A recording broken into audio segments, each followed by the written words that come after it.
Well, good morning, worldwide audience. Well, it's good morning here. It's 4 o'clock in the morning in Australia, so that means it's another NMRAX extravaganza for the next 4 hours. We've got four great clinics coming up, and yeah, we'll have our breakout rooms open again. You'll see the links going across the bottom. So as the day or the afternoon progresses.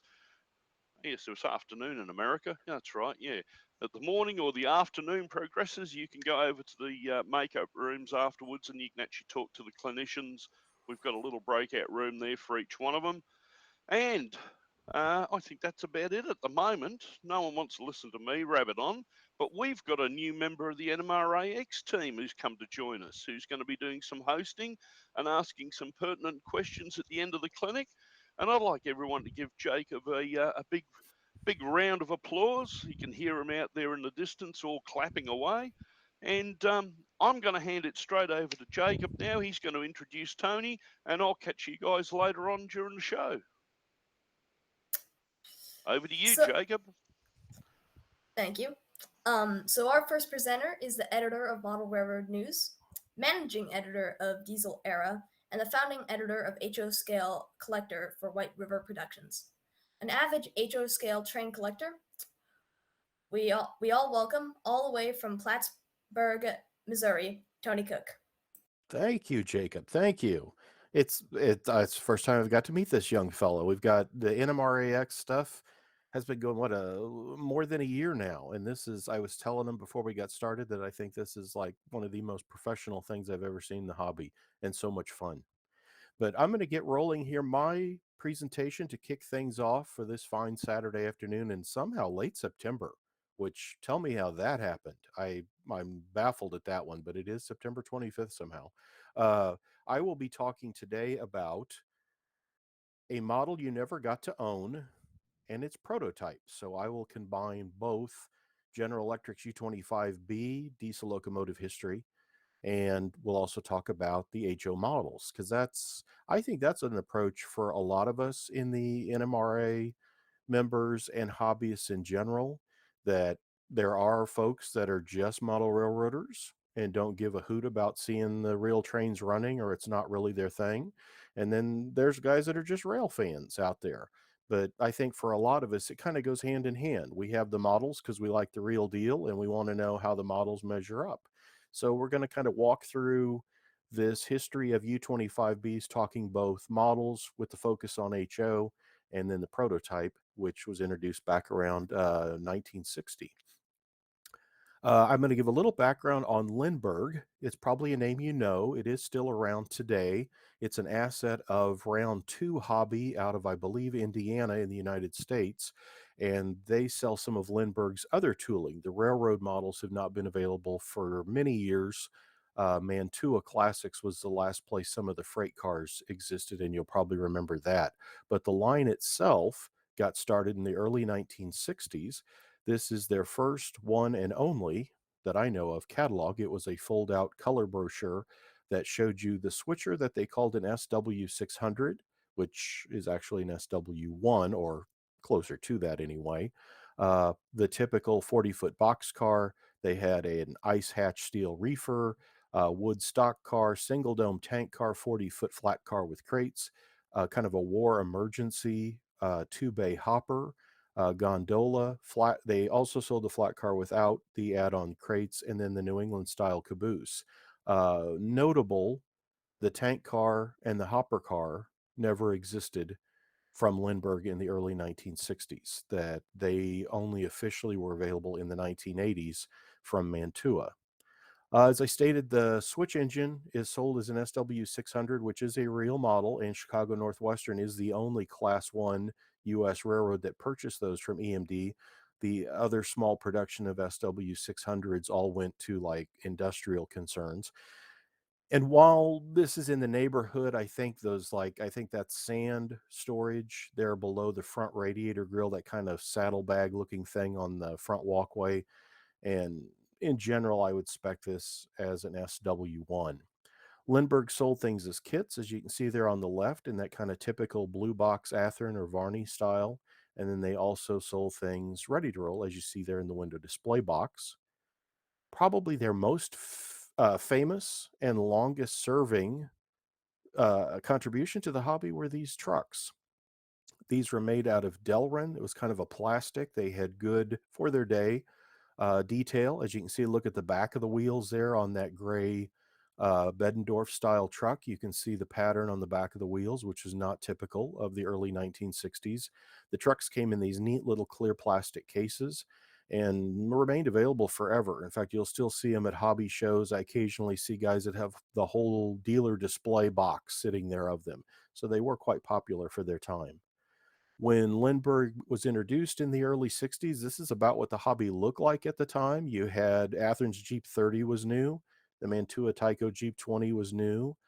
Competing switcher, that wonderful purple Revell SW7 would have been just a few years old. Pinline Roundhouse and Lionel was in the second half of its first run at Ed Cho. Now, to jump over to the U25, it was never in Lindbergh's catalog, but it was new at that time in the early 1960s. And here's some of the forerunners to General Electric's entry in diesel locomotives. And now, when I say entry in 1960, that has to have a big asterisk next to it, obviously, because GE you can trace all the way back to the Alco Ingersoll Rand GE box cab locomotive of about 1910, that they were involved there. And they also built electrical components and traction motors for Alco into the early 1950s. In fact, at a glance, you'd say, well, that's just an Alco FA2 we're looking at here. This is the test bed that General Electric built in the mid 1950s. They were doing export locomotives, and we'll take a look at one of those in a moment. This is an Al Gorney photo of the AB set, and these were UM20Bs, I believe, is what they were called. They had a Cooper Bessemer engine in them. It's really kind of a sleek looking FA with the flush headlight, the fluting on the side. I mean, it's almost like here, this is the passenger, dressed up version of a FA if there was such a beast. But this is all General Electric made. And this was done in the mid 1950s when they were working on their export units. And these went through several changes. They were operated on the Erie for a while and wore Erie colors. They went to Union Pacific, and as you see, got armor yellow and the typical streamliner wings, Herald on the front. UP actually did purchase these demonstrator or testbed locomotives and operated them for a few years, and I think they're off the roster by the early 60s. So again, they basically were just a hulk for GE to put things into and then kind of tinker with and fine tune what they were working on. And what they were working on was this. This is a UD or UB18, and these were built for NDM. And as you can see now, we're starting to take shape a little more towards the U25. This is the typical hood arrangement, not a cab unit with a short hood cab, long hood.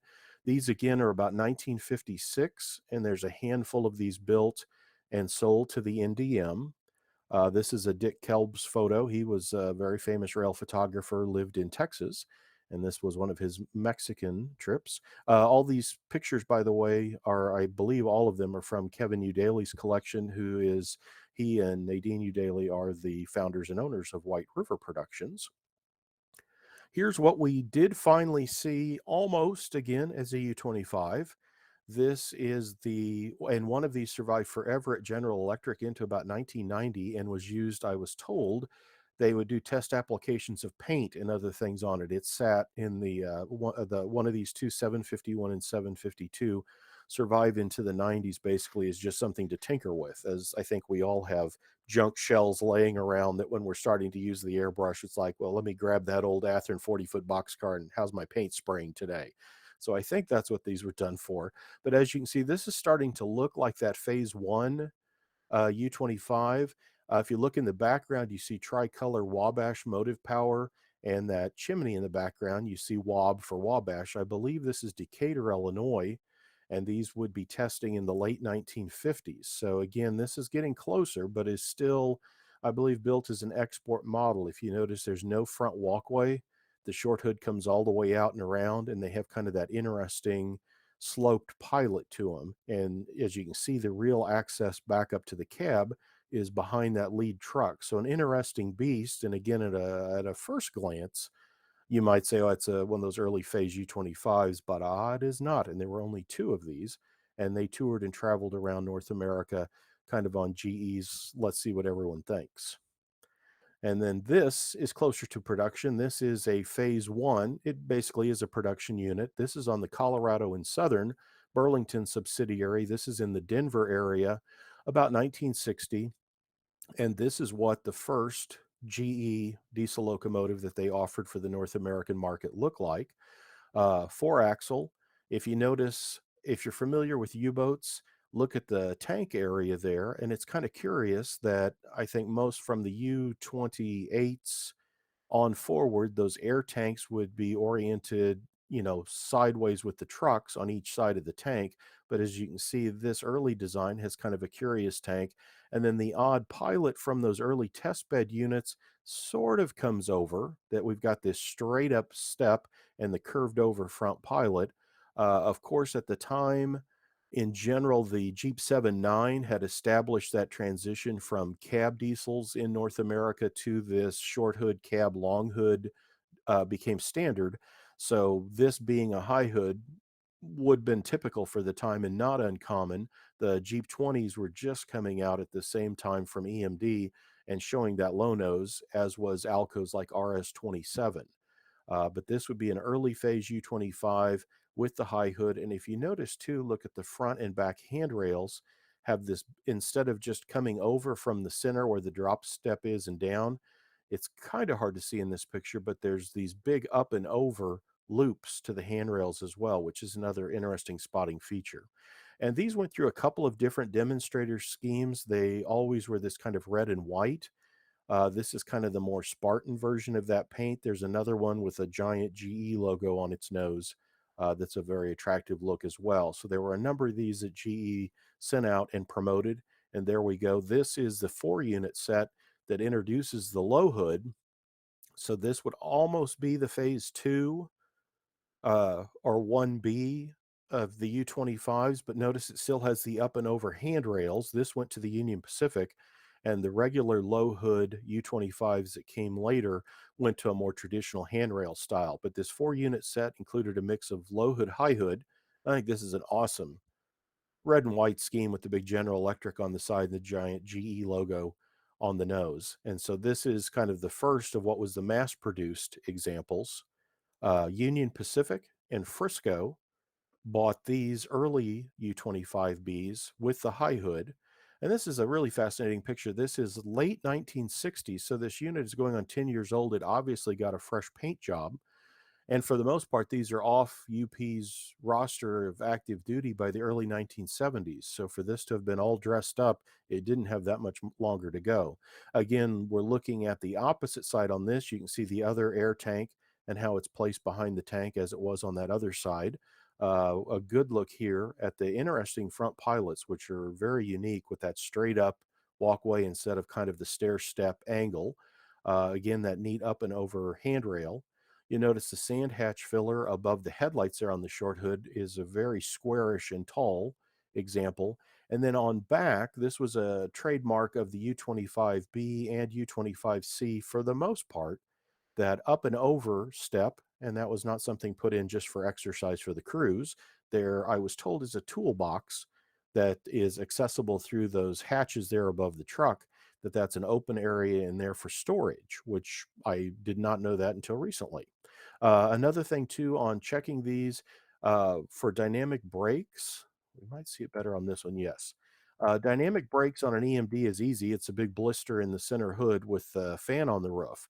On GE, there's not something that obvious, but as spotters will tell you, look at the open grills there in the back over the up and over stair area above the rear truck and see that kind of up and down shutter pattern there. That unit has dynamic brakes. If they don't have dynamic brakes, that'll just be a screened in area and you don't have that section of kind of those up and down checkerboards. Again, another awesome look here. This is pooling on the Illinois Central. Remember, back in these days, the UP had no direct access to Chicago. And so Omaha, Council Bluffs at the Iowa-Nebraska border was the endpoint on the eastern end of the Union Pacific, and basically they pooled with everybody: Northwestern, Illinois Central, Milwaukee, Rock Island.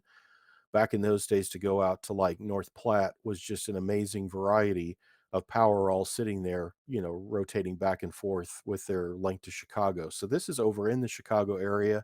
You see the black in the new image, which came in 1967, orange and white Illinois Central back there. And this shows us the top of one of these early phase units. You see the cab vent over the cab. The one cable there we think is something to do with antenna. And then the plate on the top, we're not sure about. I've talked with some of the guys at Rapido doing work on them. At first thought you might think, well, was that for steam generator equipment? That's not there, because a lot of, like, the early Jeeps, like if you had a Jeep 9 with a steam generator, it would be there in the short hood. But remember, GE's steam generator option usually was behind the cab on the long hood. So we're not sure exactly what that feature is for, but as you can see, there was a plate up on their roof as well, which is rather interesting. This is a nice picture. This is in Topeka, and you can see, I love the guy hanging out of the cab. Is that a classic railroader or what? In his overalls, his hat's on, looking down the rail. I mean, that could be the cover of a model train catalog. But there's a phase one. The unit behind it is the Alco RS-27 that I mentioned. It was out at the same time as the GP20 from EMD, and both basically would have probably lasted longer in their respective diesel builder catalogs, except for the U25B. One of the things GE brought with its design was it had a pressurized engine area, so it kept dust out. That, if you ever walked into a building that's pressurized, as the doors open, you can kind of feel that burst of air, that's keeping junk from being brought in. Same concept on these U25s.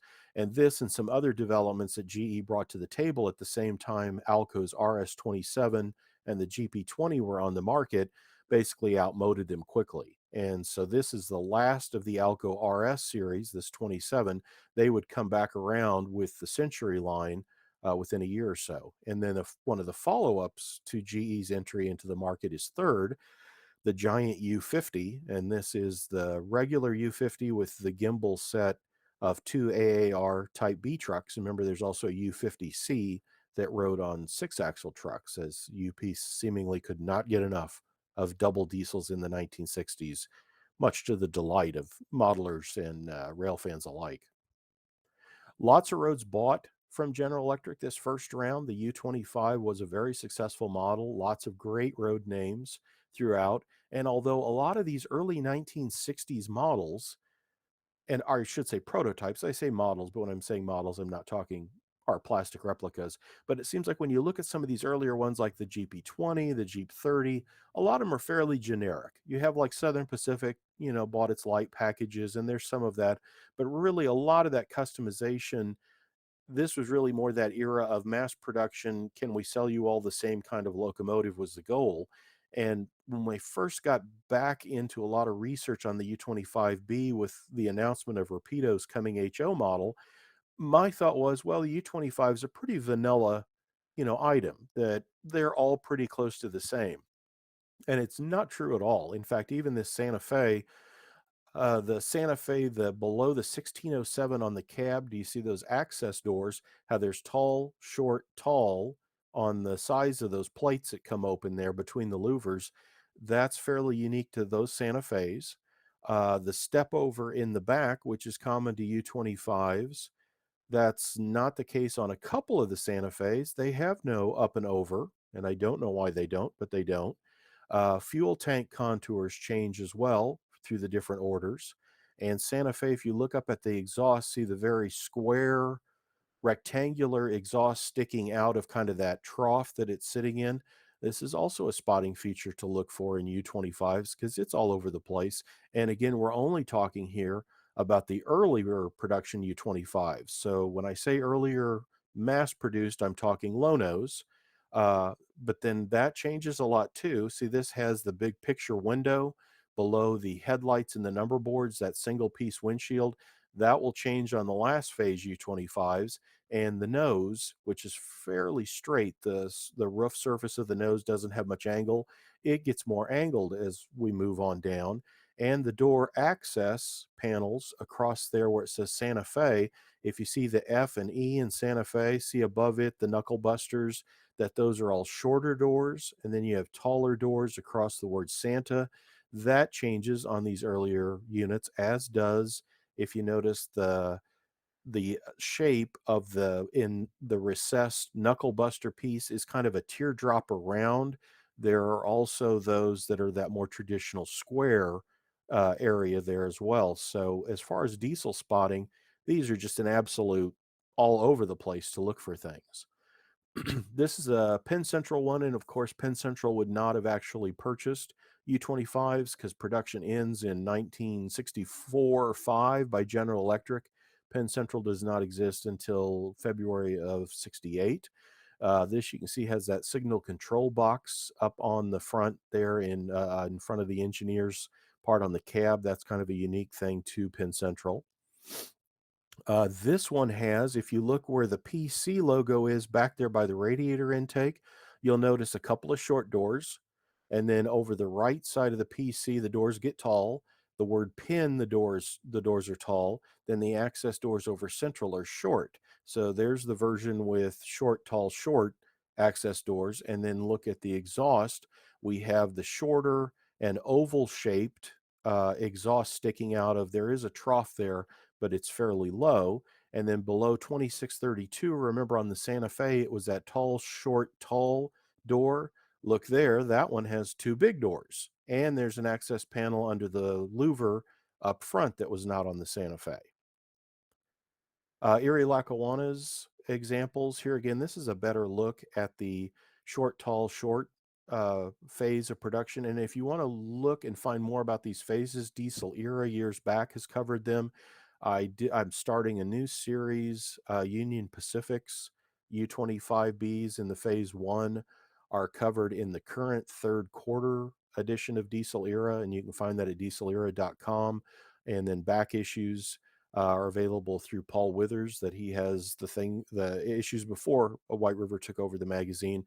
And I do have lists in the new one of other places to look for U25 information. And then online, I believe there is on TrainWeb that original owners list for U25s that'll run down some of these phases. And again, time, even with about an hour here, as rail spotters know, doesn't give us enough time really to go through all of these different things. But I'm just trying to hit some of the high points here and just kind of whet your appetite to find out more, depending on maybe if you're into this railroad or that railroad or what your interest might be, to kind of look a bit more. I don't think I mentioned, but you can see here the fuel tanks have taken on a more common look with the air tanks mounted front and back of the fuel tank, and the fuel tank has that more standard look to it than those early versions that had the tank mounted out front where you could see it hanging below the sill. On these Eries, again, look at the battery box doors where the little lightning bolt radio equipped is below the 2501. This unit has two panels there and no openings over the louvers. And this again has dynamic brakes, as we can see from that up and down checkerboard back there in the radiator section. Here's a neat picture. This is at Silvis, Illinois on the Rock Island. And Rock had lots of U-boats. I believe this is almost the as-delivered scheme, although they may have had those silver chevrons on their nose. But here's a great side view looking into that back area. Now, as you can see, this Rock Island has no dynamics, that there's just a few of the vertical bars there across the screen area. And you can see that nice slope to the back of the hood, that it was not a straight up and down to both the front of the nose has got a bit of a slope, and then you can see the tail has got a slope. Whereas once we get to the U28, 30, 33, 36, and even the C30 series, the nose and the back ends are basically straight. But these early U25s, both the B and C editions, had a bit of an angle.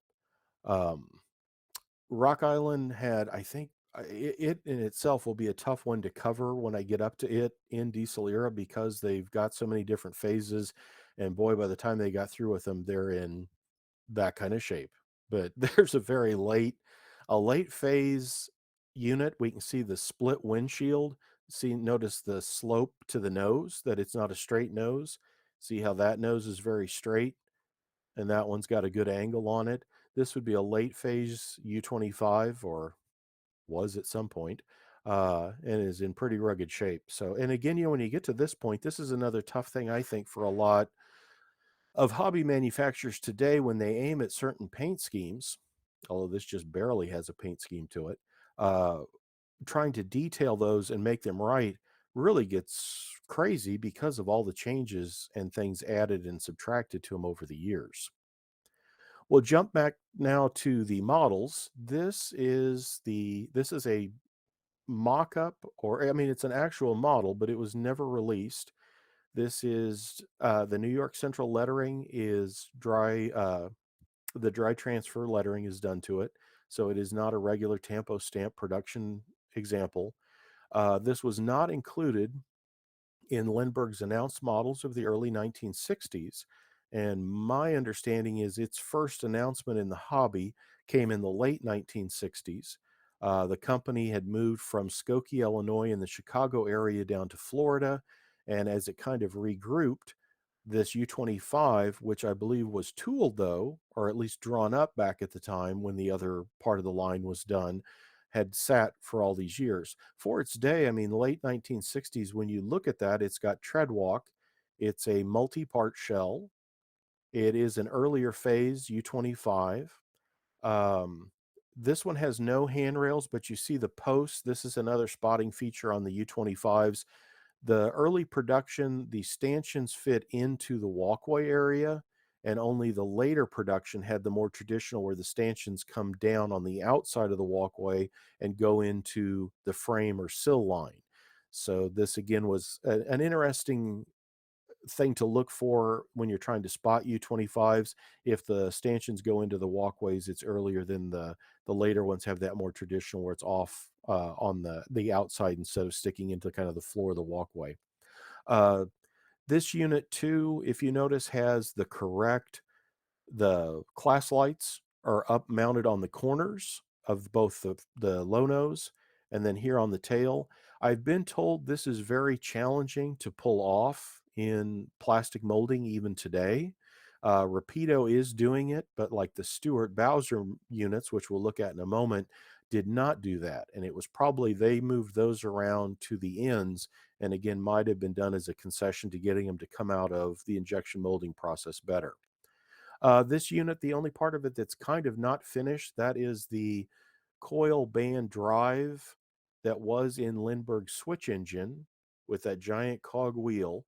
And it's kind of spaced out across the chassis, but as you can see, it's not 100%. The trucks would have been new cast AAR Type Bs. The switcher ran, of course, on the Type A trucks, and there's a look at how that motor fit that shorter frame and how they were trying to address and put it into this longer frame, which at least this sample shows that it was not finished. What's interesting at the time, so many models, when you think about tooling, never goes away, it seems, in the hobby. Whether it's good, bad, or indifferent, somehow models just never go away. And here's one that never came out, but as you can see, was certainly there. And boy, for its day, this would have been a dynamite model in the late 1960s. This is the bottom, same as the switcher. There's like a coil band. It's not a rubber band drive, but it's kind of the same concept. The coil band wraps around. The fuel tank and frame are die-cast metal, and those AAR Type B trucks are also die-cast metal. It's really, as I say, it's a good looking model. I've only seen there's this New York Central that I have, which is fully boxed, and I think I have a picture of its package, which is also interesting for a model never released, that the packaging was complete as well. They showed a Southern Pacific decorated example, and there's a Milwaukee Road example. And again, none of them ever showed handrails. So that may have never been somehow finished at some point in the model's life. This is that regroup in Fort Lauderdale, Florida. I guess enough of the Chicago winters, and everybody moved to Fort Lauderdale, and the company was kind of rebranded Linco. And this was about the time that it was going to come out. There's that Milwaukee Road example. Again, you see no handrails, but that's probably, again, a hand-painted U25 there in the bottom right saying it's coming soon. The freight car trucks, as I mentioned, were always a staple in the hobby, and those did return to market at this time. This was in a dealer group from Walthers about 1970 and was promoting the return of the line. It shows the U25, which would have been 1695. Wow, in 6 prototype roads. I'll take 2 of each and give me 4 of the undecorated. That's what a deal. The switcher was supposed to come back 995. Now the freight cars, it's noteworthy if you're a collector because the first round from Lindbergh, and this is a bit odd for any model train line, but there really is only the one road name that you see. That in general, everybody always seemed to do 2, 3, 4 road names for anything they tooled up. Yet Lindbergh did not. It was, I think, the flat car with like the U.S. Navy crates is always Rock Island. That was the only way it was available. So, other than maybe the caboose getting a couple of releases to match the switch engine, in general, there's no extra road names to search for in the original Lindbergh releases. And as you see, they were going to remedy that with this group. But again, these, to my knowledge, never came out. And you can see the available soon stamped in red by the U25, the single dome tank car, and that composite side hopper, again confirming those were never released back in the day, were to return. The hopper did finally come out about this time, and it was for the, I believe it's the Sunshine region of the NMRA, and they were in generic cardboard boxes, and they were like a dark green with that Sunshine region stamped on them. That was the first time you could get this car outside of an availability later from Mantua. Showed you my New York Central example, the Milwaukee Road example. Here's the third and last that I know of. This was in December 1967's Railroad Model Craftsman, and this was a Bloody Nose Southern Pacific that Ken Rathke showed at the one of the fall like Chicago Hobby Show, which would have been in late '67, with hopes for January delivery. But you'll notice there's no year next to January, and we're still waiting for that January to come around the corner. It has not as yet. This is the completely packaged box. As a collector, this was amazing to see and find. Mock-up models and early test shots are not that uncommon. Everybody does that. It's still done today with deco samples and things from China to look at and confirm. So an early version of a model with odd features or attributes are never released is not necessarily that odd, but this is curious that there's a complete box for a model that was never done. You can see the end flaps show the U25. It's got the cut cardboard areas for the model to sit inside the window display box. So, boy, it was almost ready for prime time, but just didn't quite. The Lindbergh story continues with Mantua's second generation. In the late 1970s, Mantua, the Tyler family of New Jersey, owned and started this company in the late 1930s. They're one of the pioneers in HO scale. Uh, Mantua created Tyco as a brand in the early 1950s to sell ready to run train sets, as Mantua was generally sold in kit form for steam locomotives and freight cars. By about 1970, Tyco had grown to the point that the Tyler family sold it to Consolidated Foods, and Consolidated Foods takes production to Hong Kong, introduces the slot car line. Well, no, actually, the slot car line, I should back up, is 1964 from them, but like all the modern Tyco that you might know of, like the brown box era, comes about in the 70s and has nothing to do with Mantua or the Tyler family. In the late 1970s, however, they took back all the tooling, which actually they already had. They had it in New Jersey, for the steam locomotive line, and all these steam locomotives that did stay in Tyco's line into the 70s disappear, and Mantua reintroduces these steam kits. They also bring back the F9, which they finally sell as an F7, which it always was, and then the GP20 that was introduced also about the same time, 1960, are the 2 diesels that Mantua brings back and sells. Again, by this time, the drives in the Tycos were the power torque with the very exaggerated, oversized Blombergs, and Mantua went back to their MU2 single truck power provided handrails, which by this time Tyco was no longer putting handrails for the most part in with models. So this was like early 80s Mantua.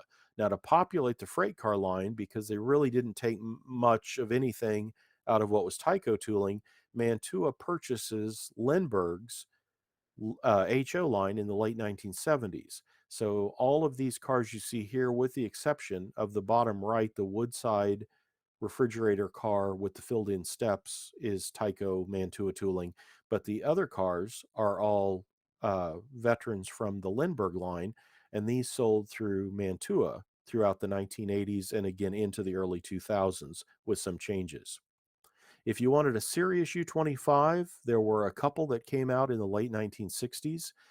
This is an Alco Models, which Alco imported from Japan for many years. They start in the late 60s. In fact, the RS-27 we talked about is on the cover of the first Alco Models catalog from like 67, 68. This U25 dates from about that time. Trains Incorporated, which was Jim Conway of Concor, he was involved in that brass import business. There's a Trains Incorporated U25 of about the same vintage and design. Again, I think this is a Kumada Japan release. And as you can see, for brass of its day, it's pretty good. Um, Spotting the phase on it. It's got the short doors up behind the cab, then tall. Bit of a, hard to, it's an earlier phase, but it's got the two battery box doors with louvers on them.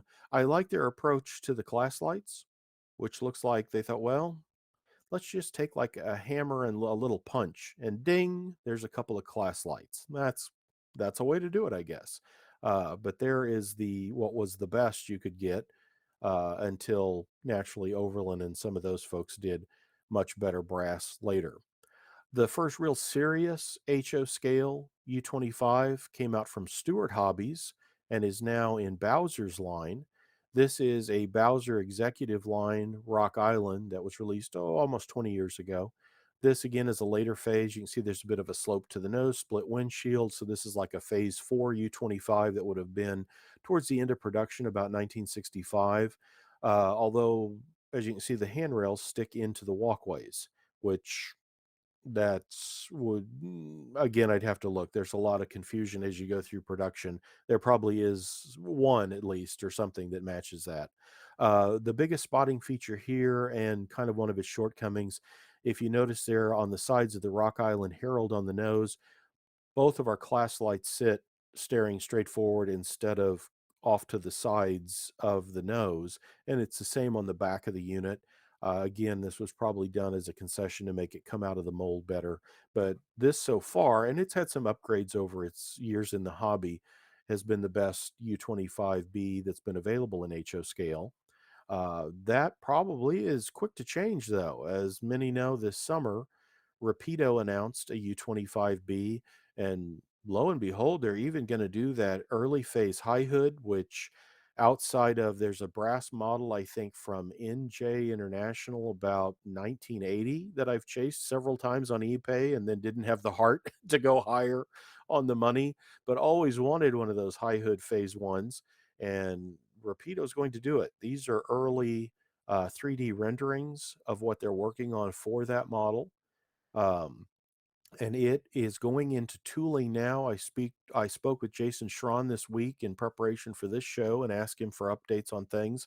And there have been revisions made from what you first saw. I did a multi-page layout in Model Railroad News's, I believe it's the September edition, that I go through the different phases in production that they're going to be doing and the road names they're covering. And so the renderings and some of the information you see there has been updated since. So if you're a U25 expert and you spot some problems from what's laid out there in that September issue, there are changes being done and early tooling is underway now. So he said he hoped to have a real, like, the early gray plastic model to show by the end of the year, and the project is expected next year. So really, this should be an amazing addition to the hobby. It'll of course come DCC and sound as well as standard DC. All will be road specific.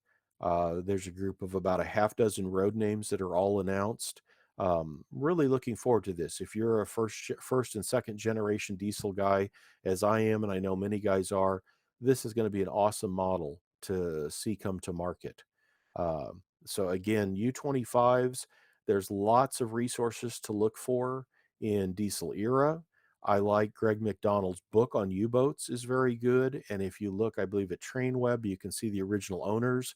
and start in on the different phases and subphases and start learning that on U25s. And I think you'll find this is easily one of GE's most fascinating locomotives ever produced, and will be a fun model that's going to come out soon. As we mentioned at the front end, I'm the editor of Model Railroad News. This is our September edition. My assistant editor, Shane Mason, did that awesome big boy cover with the N scale. That's the Athearn big boy. I mentioned HO Collector a little bit. It's done quarterly and is enjoying, it celebrates its 5th year next year, which is very fun to see that there's that many of us into old model trains. The current issue that's out now is the 3rd quarter with the story on the lifelike making Kentucky Fried Chicken. And Brian Bana does a great rebuild of the old FlexiFlow cars. So if you enjoy tinkering with old tooling, be sure to check out Brian Bana's rebuild of the Roco HO Scale AHM FlexiFlow. And then I mentioned Diesel Era. White River Productions purchased Diesel Era earlier this year. This was our first edition, the number 2 that came out early this summer. Number 3 is out now and has the UP U25B Phase 1s on its cover and the first of a series on those. And then if you can't get enough hobby history, I covered the Roco units of the early 1970s in the current well, I think it was I think the newer one is out now. So September or August, Railroad Model Craftsman has Collector Consus, which appears quarterly there, also from White River Production, and the website URLs are there across the bottom. You can also see I did the U25 show and talked with the folks at Rapido. That's Ken Bianco Jr. from New York's Train World there in the top left, and Jordan Smith and Craig Walker from Rapido.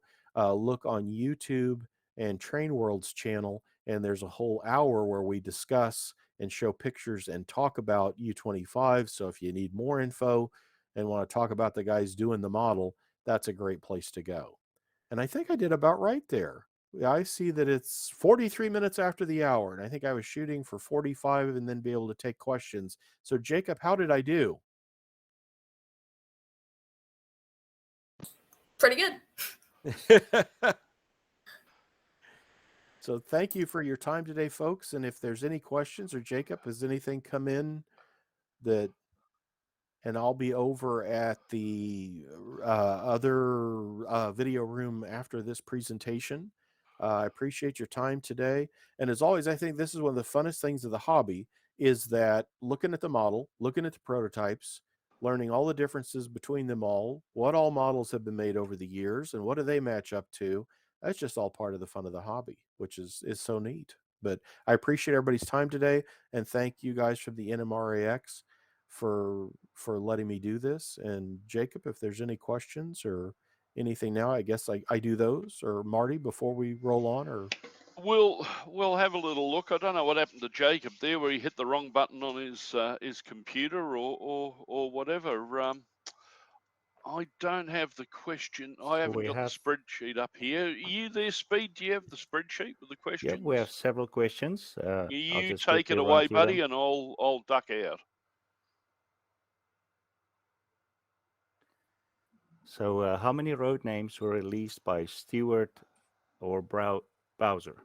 Oh my goodness, because the Stewart goes back to about 1990, and it was a kit, sort of a kit. Why don't you put handrails and things on it?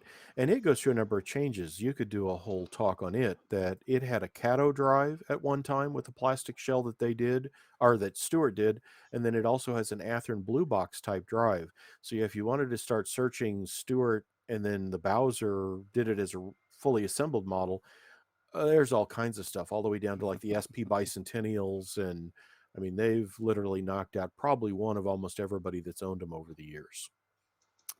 Okay, prototype question. Being a newbie, please forgive, but am I correct that SCL didn't use U-boats until the 1970s?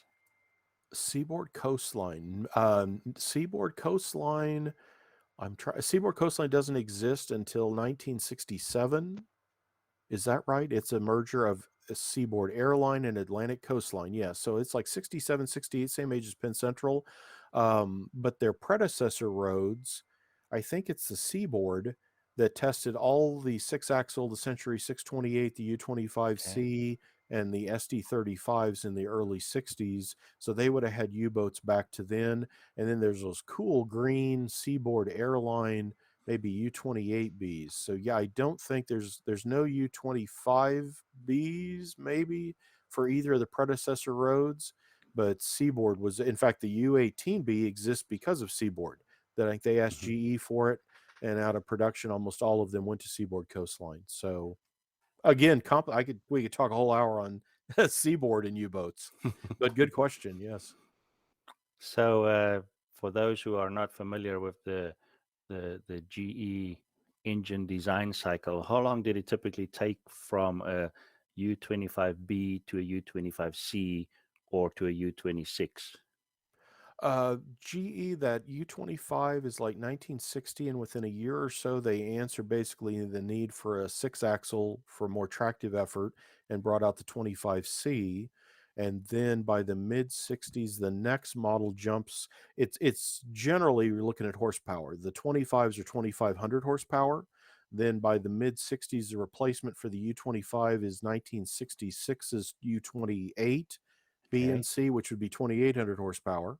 And then by the late 60s, right about the time of the Penn Central, because I think New York Central just gets a couple of U30Bs. So that'd be 3,000 horsepower, late 60s. And then the 33 and 36 again are 3,300, 3,600 horsepower built on the same frame into the early 70s, like the auto train U-boats would have been U36Bs. And that's the end of the U line. We jump to then the Dash 7s, the B23, B30s, and B36s of the 1970s. And that Dash 7 line replaces U-boats about 1975-ish. Okay. So, do you know how many of these U series of engines were made as HO scale models, and or how many have not made it? Out of the whole U series, they're fairly well represented, but not always with really contemporary models. The oldest one that's always been or was around forever was probably Riverossi's U25C of the mid 60s. That Lindbergh never made it in the mid or in the late 60s. And again, I'm kind of limiting this to plastic to go through them faster. Athearn in the early 1970s introduced, they were wide body of the blue box era, so they're not scale with hood. But Athearn did and they're all fairly similar looking, the U28, U30, U33 in both B and C editions, all come out around 1972-3. Bachmann does a U36B in the early 1970s. And then as we move into more modern times, Atlas has done the U33C, U30B. Proto 2000 did U28, U30Bs. And then there's the Stuart Bowser U25 we talked about. Rivarossi through Hornby brought back the U25C some years back, as did Korea Brass did a plastic version of it. And I'm sure I'm probably leaving something else out, but that in general and again, that would be a whole fun story of Yeah. U-boats and plastic in just HO. Yeah. So, would you say that there's enough models out there that you could, with slight modifications, scratchable or create something that wasn't really produced? Oh, there's certainly a lot of fodder that what's not out there could be done. And there's even, I know we've talked recently on some of the export models. Like Hmm. I think it's Fritashi, if I'm saying it right, out of Brazil, does the U20 Hmm. C, and I have an HO plastic model of it. So if you start looking, there's some other hoods and other things you can come up with like that, which is very neat. That you can find a plastic U20C, which would be probably the only U-boat, and we've talked about this too, Gert. The U23 Yes. exists as a B from Atlas, but to date there's no good U20. In fact, there's no U23C in plastic. And then the steam generator U28CG, which looks like a regular unit. It just had a steam generator behind the cab. And then that fluted side with the big round nose Santa Fe U30CG are coming from Atlas. So we'll get both of those soon. But those would be the other U-boats that only exist in brass or scratch Hmm. built to date. Okay, so a few more modeling questions. Do you think the NMRA should bring back the X2F coupling as a standard? um, and you know, to be technical here, it never was. That it got branded as the NMRA coupler.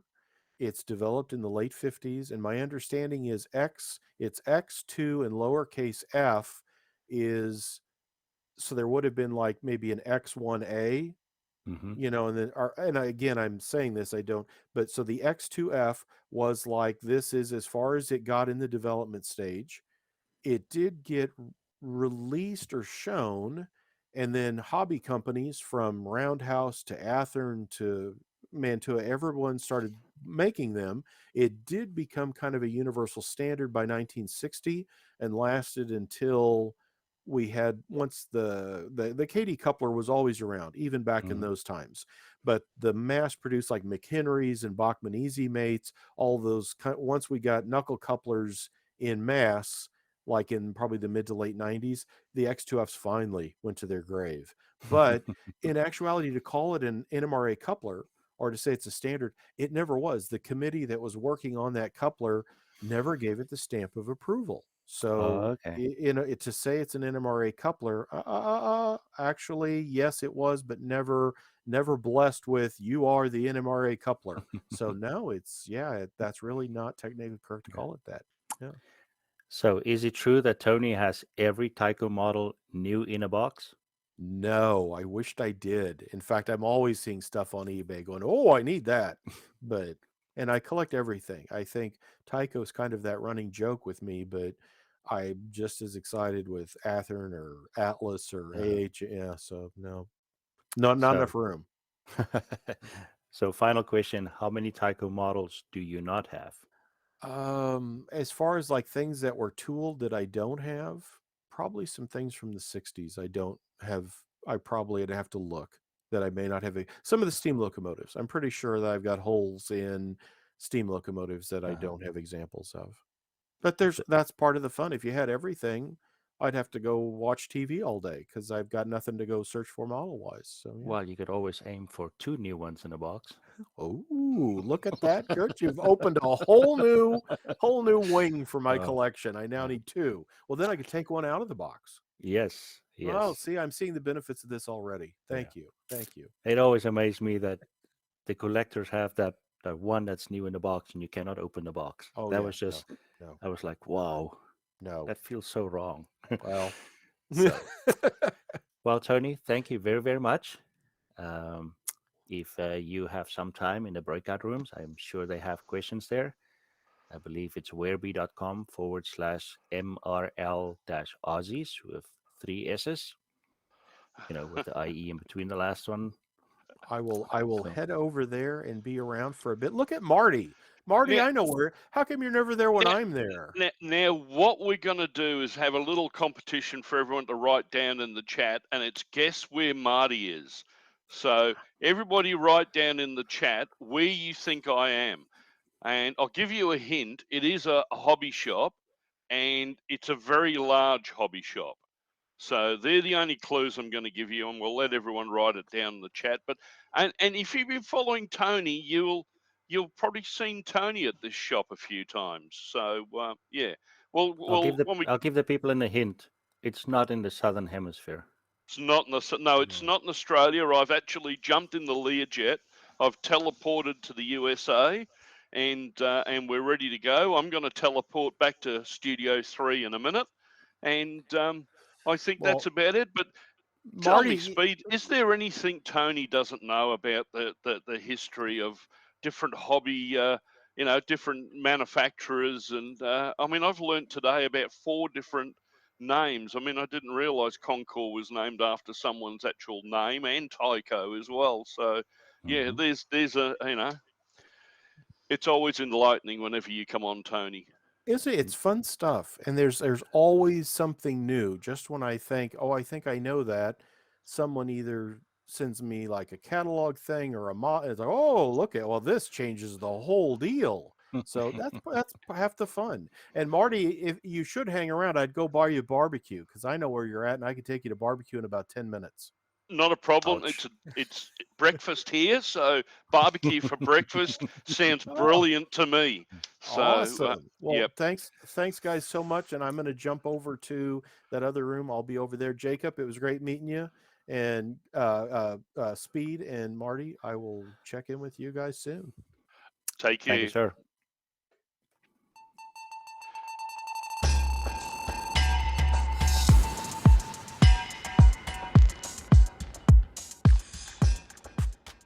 What? What'd you say? I can't hear you, Martin. What are you saying? Subscribe? I'm already subscribed to the NMRAX. What are you talking about? I've hit the bell. Oh, you want me to tell oh, I'm sorry. Martin. I'm dealing with Martin Jenkins, you know, the wonder from down under. This guy. Anyways, he says he wants me to help you. You're watching the NMRAX, which is freaking awesome. All the work that Gordy and Martin and Brad and Speed and all these guys have done. If you want to watch more of it, what I would recommend is you try your blue shades. Would have been a lot cooler if I did it faster. It should have been something more like this. Anyways, apparently what you're supposed to do is there's a little bell icon, and you hit this little bell icon, and then somehow that notifies you when you get a new video if you subscribe. So you got to hit the subscribe button, then you got to hit the bell icon. I mean, it'd be easier, honestly, for me, as far as I'm concerned, it'd be easier if they just mailed them to you. You know, put them in an envelope, seal them in, take the tape, seal it in an envelope, and just mail it to you. But anyways, this is what I was asked to do. I was asked to help you get it organized, ring the bell, subscribe, and you'll get tons and tons of NMRAX videos, which are all excellent. Was that what you wanted, Marty? Did I do it right? How was that?